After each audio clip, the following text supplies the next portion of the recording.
हिंदुस्तान के कोने कोने पर देख लीजिए आप, हालात बिगड़े हुए हैं। जिधर देख लीजिए हुजूर की शान में गुस्ताखी, जिधर देख लीजिए मस्जिदों को तोड़ने की प्लानिंग, जिधर देख लीजिए मस्जिदों पर बिल्डोजर चल रहे हैं, जिधर देख लीजिए मदरसों में ताले लगाए जा रहे हैं, जिधर देख लीजिए हमारे उलमा की जबानें बंद करने की कोशिश की जा रही है। और ये कोई नई बात नहीं है, हर जमाने में ऐसा हुआ है। सलमान साहब कई महीने जेल में रहे और अभी हमारे एक आलिम हजरत मौलाना कमर गनी उस्मानी साहब जेल की सलाखों के पीछे हैं। दुनिया ये सोच रही थी कमर गनी उस्मानी को जेल की सलाखों के पीछे डाल देंगे, हौसले टूट जाएंगे, मगर कमर गनी उस्मानी ने बता दिया मैं उस्मान का बेटा हूँ जिसने सब कुछ रसूलुल्लाह के कदमों पर कुर्बान किया है। मगर दुश्मनों से न कल समझौता था, न आज समझौता है, न सुबह कयामत तक समझौता है। जिंदाबाद जिंदाबाद, बहुत अच्छे। आज हमारी कौम का अलमिया ये है कि हमारे लोग भूल गए हैं, जो कौम की क़यादत करते हैं उन्हें लोग भूल जाते हैं। नहीं मेरे अजीजों, प्लान भी कीजिए कमर गनी उस्मानी साहब के साथ और दुआ भी कीजिए अल्लाह उन्हें रिहाई नसीब फरमाए। हम नहीं सोचेंगे तो कौन सोचेगा? हमारे दिल में दर्द नहीं होगा तो किसके दिल में दर्द होगा? हम नहीं बोलेंगे तो कौन बोलेगा? आपको मालूम है, मैं हिंदुस्तान के शहरों में अलग अलग जब जलसों में जाता हूँ और इस तरह की बातें खुल के करता हूँ तो कई लोग हमारे स्टाफ के भी और कई दूसरे लोग भी आ जाते हैं डराने के लिए और मुझसे कहते हैं अरे आपकी अभी शुरुआत है, अभी नौजवान है, आप इतना खुल के बोलेंगे, हमें ऐसा लगता है कि आगे कहीं आपके लिए मुश्किल ना हो जाए, आप इतना खुलकर बोल रहे हैं। आखिर आपके पीछे कोई बहुत मजबूत बैकग्राउंड है जिसकी बुनियाद पर आप दबते नहीं हैं, खुल के बोलते हैं। मैं ऐसे लोगों को बड़े प्यार से कहता हूँ अगर मेरे बैकग्राउंड की बात सुनना चाहते हो तफसील बता दूंगा तो कलेजे दहल जाएंगे। आप मुझसे कह रहे हैं दबते नहीं है, अरे सुनो क्या दबे जिस पे हिमायत हो, पंजा तेरा शेर को खतरे में लाता नहीं कुत्ता तेरा। नारे तकबीर, इश्क मोहब्बत, इश्क मोहब्बत। जामिया नूरिया रज़विया बाकरगंज बरेली शरीफ। वाह वाह। आज हालात ऐसे हैं, मुल्क के कोने कोने में खौफ फैलाने की कोशिश की जा रही है। हमारे जवानों के सीने में खौफ पैदा कर दिया गया। अल्लाह, आपकी तवज्जो है मेरी बात पर? जी हज़रत, तवज्जो है आपकी? जी हज़रत। क्या ऐसा हुआ या नहीं हुआ?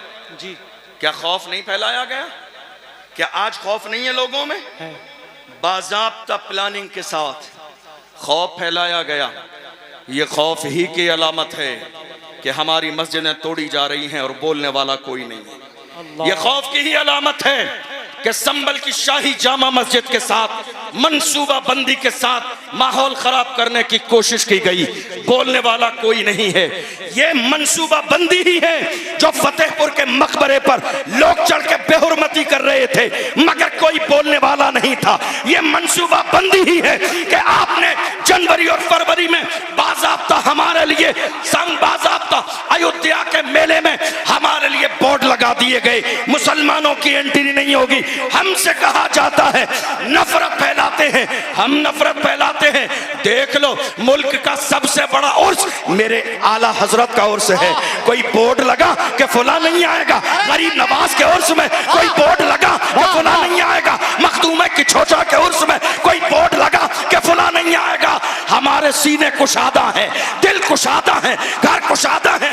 और रही बाज़ाब्ता अयोध्या के मेले की बात तो सुनिए, हमारे लिए बोर्ड लगा दिया गया, तुम्हारे लिए कलमा पढ़ने वालों की एंट्री नहीं है। मगर अल्लाह की शांति को खुदा जो करता है वो बेहतर करता है। बाद में हमें खुदा की ये मसलही समझ में आई, अगर मुसलमान चले गए होते वहां भगदड़ भी मची, लोग गिरे भी, आग भी लगी, लोग मरे भी। कहीं ऐसा नहीं कि कोरोना के जमाने की तरह ये दस्तार भी हमारे सर पे बांध दी जाती कि कोरोना इन्होंने फैलाया है। अल्लाह जो करता है अच्छा करता है। हमारे नाम का बोर्ड लगा दिया गया, एंट्री नहीं होगी। मगर जमाने ने देखा जब मची भगदड़, लोग मरने लगे तो यही कलमा पढ़ने वाले मुसलमान थे जिन्होंने दिल के दरवाजे भी खोले, मस्जिदों के दरवाजे खोले, घर के दरवाजे खोले और कहा खाना तुम्हारे लिए, पानी तुम्हारे लिए, बाथरूम तुम्हारे लिए, बिस्तर तुम्हारे लिए, चैन तुम्हारे लिए, सुकून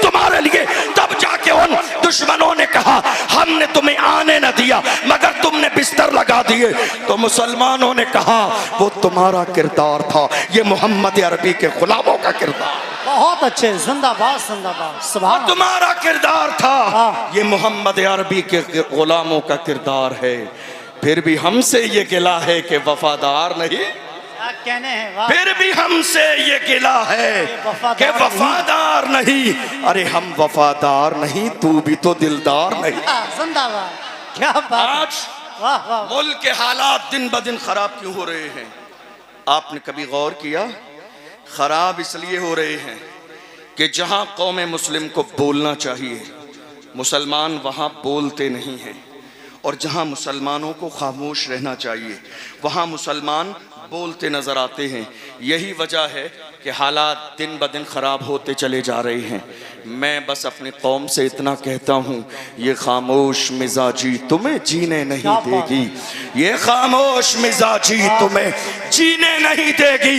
इस दौर में जीना है तो कोहराम मचाओ, इंतजार किस दिन का है? कोई सलाहुद्दीन अय्यूबी अब नहीं आएगा, माँ सलाहुद्दीन अय्यूबी हमें बनना है। मौजूदा दौर का टीपू सुल्तान हमें बनना है, मौजूदा दौर का मोहम्मद बिन कासिम हमें बनना है। दुनिया रसूलुल्लाह की शान में गुस्ताखी करेगी, फख्र के साथ कहिए, जो जान मांगोगे जान देंगे, जो माल मांगोगे माल देंगे, मगर ये हमसे कभी न होगा, नबी का चाहो जलाल देंगे। बहुत अच्छे, जिंदाबाद जिंदाबाद, बहुत अच्छे। आपने देखा नहीं, माशाअल्लाह माशाअल्लाह, रसूलुल्लाह की शान में गुस्ताखी हुई। हमारे कितने बुजुर्ग ऐसे थे, जवान जब इकट्ठा होकर गए अपने बड़ों के पास, कहा हम रसूलुल्लाह की नामूस के लिए मुल्क के कानून के दायरे में उठ के खड़े होना चाहते हैं, कुछ करना चाहते हैं। तो हमारे बड़ों ने डरा दिया और क्या कहा? हालात अच्छे नहीं हैं। बताइए ये जुमला सुनने में आया या नहीं आया? सुना या नहीं सुना आपने? क्या कहा? हालात अच्छे नहीं हैं। जवान खड़े हुए, बिठा दिया गया, जवानों का हौसला बुलंद हुआ, डरा दिया गया। जवान रसूलुल्लाह की नामूस के पहरेदार बनने के लिए आगे आए, उन्हें डरा के खामोश कर दिया गया। हालात अच्छे नहीं हैं। मैं तो ये जानना चाहता हूं, हमारे लिए हालात अच्छे कब थे? हमारे लिए हालात अच्छे कब थे? हमारी तारीख रही है, जब 313 थे तो लरसता था जमाना, जब 313 थे तो लरसता था जमाना। आज हम करोड़ों हैं तो करते हैं गुलामी। और आप समझ रहे हैं, मेरी बात की आप हिमायत करेंगे, क्योंकि यहाँ बैठने वाला या खड़े होने वाला हर शख्स इस परेशानी से दो चार है। ये जो कौम मुस्लिम गुलामी कर रही है, ये अपनी ही कौम में छुपे हुए दलालों की वजह से, अपनी ही कौम में, अपनी ही कौम में छुपे हुए दलालों की वजह से। और हाल ये है, कौम के जवानों को पकड़वाना भी इनका काम है, लिस्ट बनाना भी इनका काम है, फिर पैसे फिक्स कराना भी इनका काम है, फिर पैसे लेना भी इनका काम है, आधे आगे बढ़ाना और आधे अपनी जेब में डालना इनका काम है। एक कप चाय मिल जाती है, कांधे पे हाथ रख दिया जाता है तो ये समझते हैं नहीं नहीं हमारी बड़ी इज्जत है, परेशानी होगी, मारा जाएगा, हमें छोड़ दिया जाएगा। मैं कहता हूं, ऐ मेरी कौम के छुपे हुए दलालों, जब मारा जाएगा तुम्हारे लिए रेड कलर का कारपेट नहीं बिछाया जाएगा। डॉक्टर राहत इंदौरी ने कहा था, लगेगी आग तो आएंगे घर की इज्जत में, यहाँ पे सिर्फ हमारा मकान थोड़ी। जो आज साहिबे मसनद हैं कल नहीं होंगे, किराएदार हैं जाती मकान थोड़ी है। सभी का खून है शामिल यहाँ की मिट्टी में, किसी के बाप का हिंदुस्तान थोड़ी है। बेशक जिंदाबाद।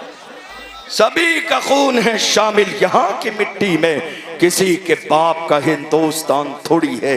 आज हालात हमारी निगाहों के सामने हैं, हम देख रहे हैं। नारे तकबीर, नारे रिसालत, मसलके आला हजरत शहजादे सरकार मौलाए कायनात खतीब आज़म हिंदुस्तान हजरत अल्लामा मौलाना सैयद जामी अशरफ साहब किबला, हजरत अल्लामा सैयद जामी अशरफ साहब किबला नबी रहे सरकार आला हजरत, नबी रहे सरकार आला हजरत हुजूर समनानी मियाँ साहब किबला, नारे तकबीर, नारे रिसालत। देखिए हजरत पीर तरीक़त रहबर राह शरीयत खतीब हिंदुस्तान नाशर मसल के आला हजरत शहजादे सरकार मौलाए कायनात हजरत अल्लामा मौलाना सैयद जामी अशरफ साहब किबला की चौचवी की आमद हो गई है। नबी रहे सरकार आला हजरत पीर तरीक़त शेख कामिल हजरत अल्लामा मौलाना इमरान रज़ा क़ादरी उर्फ समनानी मियाँ साहब किबला की आमद है। आप रुख़ ज़िबा की ज़ियारत करें और अदब के साथ में बैठ जाएं। मुफ्ती साहब किबला की गुफ्तगू और फिर इंशाअल्लाह ताला सैयद साहब किबला की गुफ्तगू होगी। बैठ जाइए माशाअल्लाह, बैठ जाएं। मेंबर शरीफ वाले भी बैठ जाएं तेज़ी के साथ में। हजरत अल्लामा सैयद जामी अशरफ साहब किबला आ गए हैं, अदब के साथ में बैठ जाइए। जी मुफ्ती साहब बिस्मिल्लाह। तशरीफ़ रखिए। हज़रत सैयद जामी मियाँ साहब क़िबला तशरीफ़ ला चुके हैं। मैं अपनी बात मुकम्मल करने लगा हूँ। चूँकि तादाद हमारे मेहमानों की बहुत ज़्यादा है और हम लोग तो इस बारगाह में खादिम की हैसियत से आते हैं, तो जो हमारे जो है मखदूम हैं, जो मौलाए कायनात के शहज़ादे हैं, जिनका ताल्लुक़ अहले बैत से है, हमें और आप सबको मिलकर उनकी मेहमान नवाजी करनी चाहिए। आज बस मैं अपनी बात 2-4 मिनट में मुकम्मल करने लगा हूँ। मैं सिर्फ ये कह रहा था कि दुनिया की हर कौम का सबसे कीमती सरमाया उस कौम के जवान होते हैं। दुनिया की पैगाम दे रहा हूँ आपको, बस सुन लीजिए आखिरी बातें। दुनिया की हर कौम का सबसे कीमती सरमाया उस कौम के जवान होते हैं। जी हज़रत। जवान अगर सही रास्ते पर होते हैं तो कौम इज्जत की जिंदगी गुजारती हैं, और अगर जवान बुराई के रास्ते पे चले जाएं तो वो कौम जलील और रुस्वा हो जाती है। हैरानी की बात यह है कि ये कीमती सरमाया जवानों की शक्ल में बड़ी तादाद में हिंदुस्तान में हमारे पास मौजूद है, मगर अफसोसनाक सूरत हाल ये है कि हमारी कौम के जवान कहाँ हैं। देख लीजिए, रात के 3 बजे शराब के ठेके पर, रात के 4 बजे जना के अड्डे पर, रात के 5 बजे सट्टा लगाने में। याद रखिएगा, एक तरफ आप ये सारे गलत काम करते रहें और दूसरी तरफ कहें हुजूर का दामन नहीं छोड़ूंगा, तो ये 2 अलग बातें हैं। जिस कौम के जवान हिदायत के रास्ते पर आ जाते हैं वह कौम जिंदा और ताबिंदा हो जाती है। जो हाल आज मेरी कौम के जवानों का है, किसी भी दौर में मेरी कौम के जवानों का ये हाल नहीं था। मेरे कौम के जवानों की तारीख अगर जाननी है तो डॉक्टर इकबाल से पूछिए। डॉक्टर इकबाल ने कहा मेरी कौम के जवान कैसे थे, फरमाया जवान ऐसे थे टल न सकते थे अगर जंग में अड़ जाते थे, पांव शेरों के भी मैदान से उखड़ जाते थे, तुझसे सरकश हुआ कोई तो बिगड़ जाते थे, तीर क्या चीज है हम तोप से लड़ जाते थे, शान आंखों में न जचती थी जहादारों की, कलमा पढ़ते थे हम छांव में तलवारों की, हम जो जीते थे तो जंगों की मुसीबत के लिए या रसूल अल्लाह, और मरते थे तेरे नाम की अजमत के लिए। दश्त तो दश्त है, दरिया भी न छोड़े हमने, बहरे जुल्मात में दौड़ा दिए घोड़े हमने। नारे तकबीर, नारे रिसालत, मसलके आला हजरत, फैज़ाने औलिया इकराम, उर्से रज़वी, इश्क मोहब्बत, इश्क मोहब्बत, प्यार मोहब्बत, प्यार मोहब्बत। हुजूर समनानी मियाँ साहब किबला, मुफ्ती अशरफ जिलानी साहब किबला, फैज़ाने की चौचा शरीफ, नारे तकबीर, इश्क मोहब्बत, इश्क मोहब्बत, बस्ती बस्ती करिया करिया तुम्हारे लिए, तुम्हारे लिए, तुम्हारे लिए, तुम्हारे लिए, तुम्हारे लिए, तुम्हारे लिए, तुम्हारे लिए। हमारी एजा, हमारी ज़बान, अगर हम जिए सरकार के लिए तो हमारा जीना कामयाब, अगर हम सरकार के लिए मरे तो हमारा मरना कामयाब। मेरे हुजूर ताज शरीयत मेरे ताबा बड़े अब्बा फरमाते हैं जिंदगी ये नहीं है किसी के लिए, जिंदगी ये नहीं है किसी के लिए, जिंदगी है नबी की, नबी के लिए। ना समझ मरते हैं जिंदगी के लिए, अरे जीना मरना है सब कुछ नबी के लिए।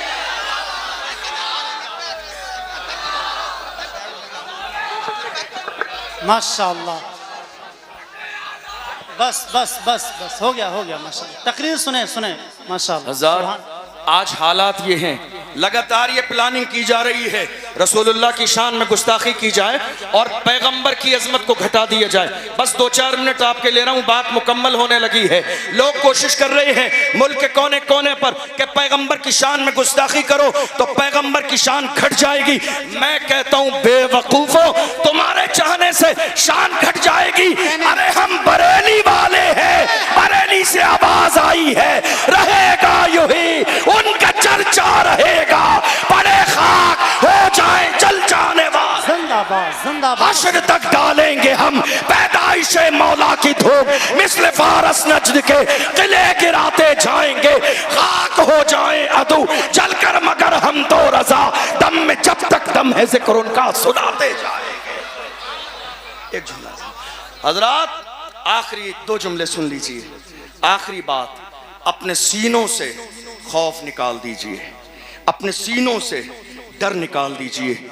अल्लाह ने मौत का वक्त मुकर्रर कर दिया है, न एक लम्हा पहले आएगी न एक लम्हा बाद में आएगी। और याद रखिएगा, हमारी ये तारीख रही है बगदाद की सरजमीन पर। हजरत आखिरी 2 जुमले दे रहा हूँ।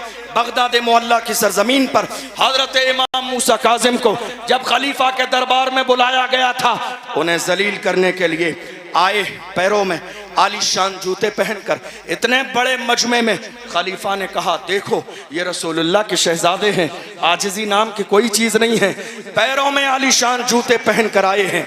तवज्जो है आपकी, आखिरी जुमला तवज्जो है आपकी।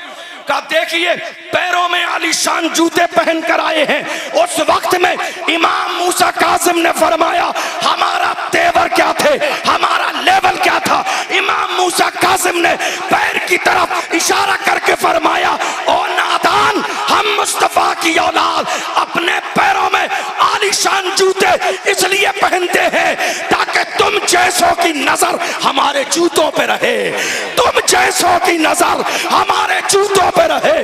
तुम इस काबिल नहीं हो कि हमारी पेशानी देखो। अस्सलाम वालेकुम।